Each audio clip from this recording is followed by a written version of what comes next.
This is All Things Considered from NPR News. I'm Michelle Norris. And I'm Robert Siegel. Look at the Academy Awards nominations for Best Picture this year, and you'll see something remarkable. One name is attached to two movies. Scott Rudin is the executive producer of There Will Be Blood, and he's also the producer of No Country for Old Men. That may be unusual, but it's no fluke.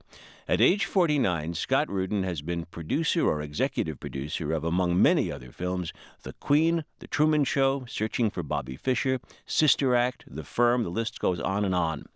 Rudin has been called one of the best readers of scripts, a brilliant deal-maker, an obsessive workaholic. He's also been called one of the worst bosses to work for. He says that was then. Of his two films nominated this year, Scott Rudin says he was more involved in making No Country for Old Men happen. It's directed by the Coen brothers, based on a novel by Cormac McCarthy.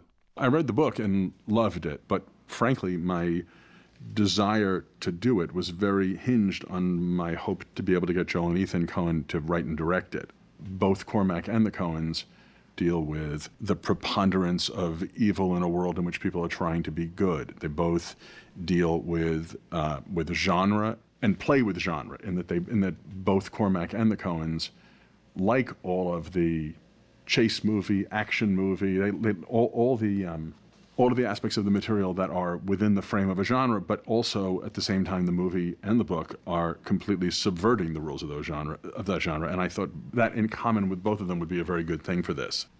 I'm looking right now at your entry in the Internet Movie Database, the imdb.com, Yes. one of the great websites, and you have more red print after your name, signifying projects that are in production, that have been announced, that are in pre-production, that are in post-production. When you were making these decisions about No Country for Old Men and about There Will Be Blood, these are two balls out of how many that you had in the air at that time? We made, I think, 6 films last year. We're making 5 this year, I believe. We've always done, somewhere between 4 and 6 a year. If you have the ability to get good movies made, you have the obligation to use it to make sure that good work that might not otherwise get made does get done.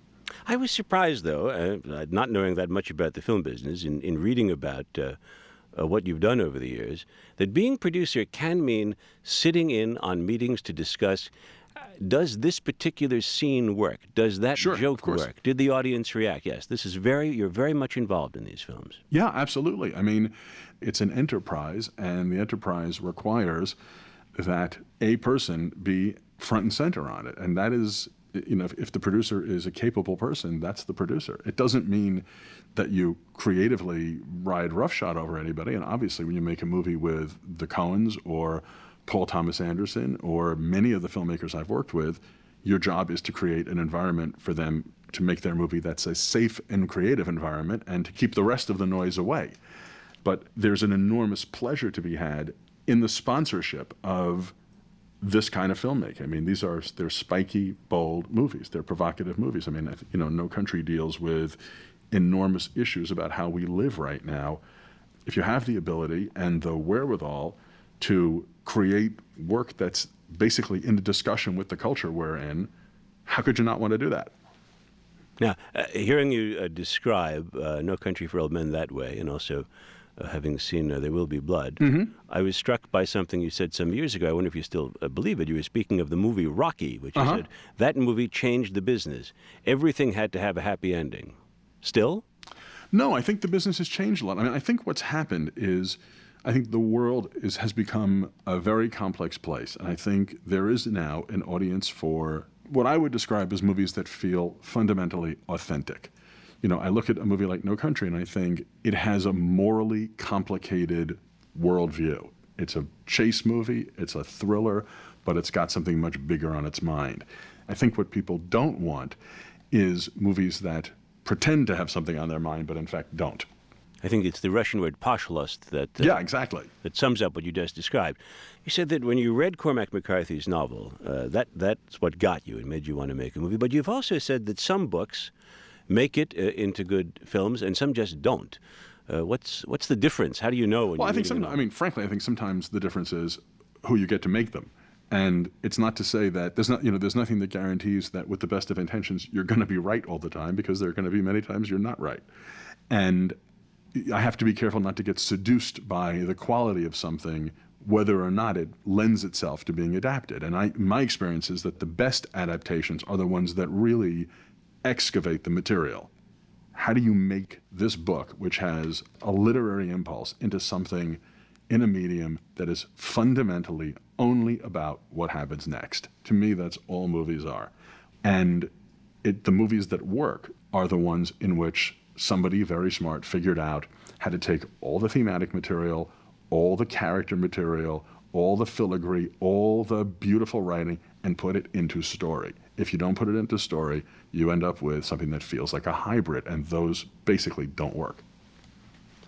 Now I want to ask you a little bit about this Scott Rudin I read about in various profiles. Okay? In addition to your extraordinary success as a producer, there's a character. Well, here's a line from an old Wall Street Journal piece. In Mr. Rudin's office, caustic rants, shrieking threats, and impulsive firings are routine. And there are later references of things being thrown. Fair? I think historical would be more accurate. We're talking to a new Scott Rudin, you're saying? Well, I think, look, everybody grows up. I mean, I've at various times felt a lot of pressure on myself, a lot of pressure about the quality of work we were doing. And there's an enormous amount to get done when if you're making a volume of movies, and don't forget, we produce movies and we produce plays at the same time. There's a lot of work that gets made in this office. And of course, it can be tense. There's always tension. We're now going to issue one of those warnings as before a scene of torture or great obscenity on the air. Parents with small children can now turn the radio down. I want you to explain not going to college and deciding instead that you would simply go straight to work to become a producer and skip a formal education. It was very simple. I felt that if I went to college, I would go away for 4 years and come back, and if I was incredibly lucky, I'd get the job I already had. And I just couldn't see a reason. I was working for Bob Whitehead in what was then the most important theatrical producing office in New York. The company had 4 shows running on Broadway and another 3 coming up in the couple of years that I worked there. It was a wild hotbed of people coming and going. I mean, I would sit in that office and it would be Hume Cronin and Jessica Tandy and Katharine Hepburn and Arthur Miller and Enid Bagnold and Agnes DeMille. And what was I going to find out at Northwestern that I wasn't going to find out there? You could have taken a course in semiotics there. Exactly. Well, I've read some books on semiotics. I know about it now. Well, Scott Rudin, good luck on Oscar night. Thank you. It's great talking with you. You too.